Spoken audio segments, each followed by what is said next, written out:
जय गुरु जी, शुक्राना गुरु जी। सारी संगत को जय गुरु जी। ओम नमः शिवाय, शिव जी सदा सहाय। ओम नमः शिवाय, गुरु जी सदा सहाय। शिव पुराण श्री शतरुद्र संहिता का 34वां अध्याय।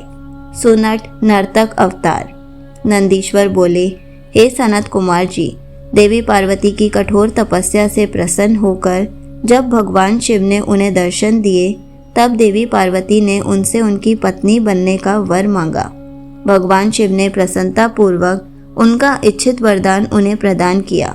देवी पार्वती को वरदान देकर शिवजी अंतर्धान हो गए और पार्वती जी अपने घर वापस आ गई। वहां आकर उन्होंने अपने माता पिता को सारी बातें बताई। तब उनके घर में प्रसन्नता छा गई और चारों ओर महोत्सव होने लगा।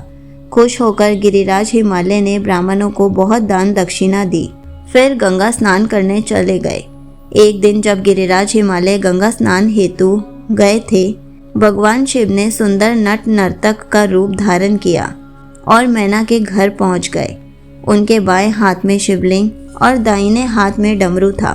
उन्होंने लाल रंग के वस्त्र पहन रखे थे, पीठ पर दुगड़ी टांग रखी थी। ऐसे रूप में वे मैना के घर के आंगन में आकर सुंदर नृत्य एवं गान करने लगे। अपने डमरू को बजाकर वे अनेक प्रकार की लीलाएं दिखाने लगे। नगर के सारे वृद्ध, नर नारी और बच्चे प्रसन्नतापूर्वक उनका नृत्य देख रहे थे। महारानी मैना खुश होकर एक पात्र भरकर स्वर्ण मुद्राएं एवं रत्न नट को देने गई, परंतु नट के रूप में आए भगवान शिव ने उन्हें लेने से इनकार कर दिया और कहा कि यदि आप वाकई प्रसन्न होकर मुझे कुछ देना ही चाहती हैं तो अपनी पुत्री पार्वती का हाथ मेरे हाथ में दे दीजिए। उस नट नर्तक की बात सुनकर देवी मैना को बहुत क्रोध आया और वे नट को बुरा भला कहने लगी। उसी समय गिरिराज हिमालय भी गंगा स्नान करके वापस लौट आए। जब उन्हें इस बात का पता चला तो उन्होंने अपने सेवकों को उस नट को वहां से बाहर निकालने की आज्ञा दी। सेवक नट की ओर बढ़े ही थे कि मायावर लीलाधारी भगवान शिव ने मैना और हिमालय को पार्वती सहित क्षण भर के लिए अपने दिव्य रूप के दर्शन कराए और अगले ही पल तेज कदमों से चलकर वहां से गायब हो गए। नट नर्तक के चले जाने के उपरांत देवी मैना और गिरिराज हिमालय बैठकर नट के विषय में बात करने लगे और उसी की लीलाओं की प्रशंसा करने लगे। तभी माया से मोहित होकर उनको उस नट नर्तक के देवादिदेव महादेव भगवान शिव होने का ज्ञान प्राप्त हुआ।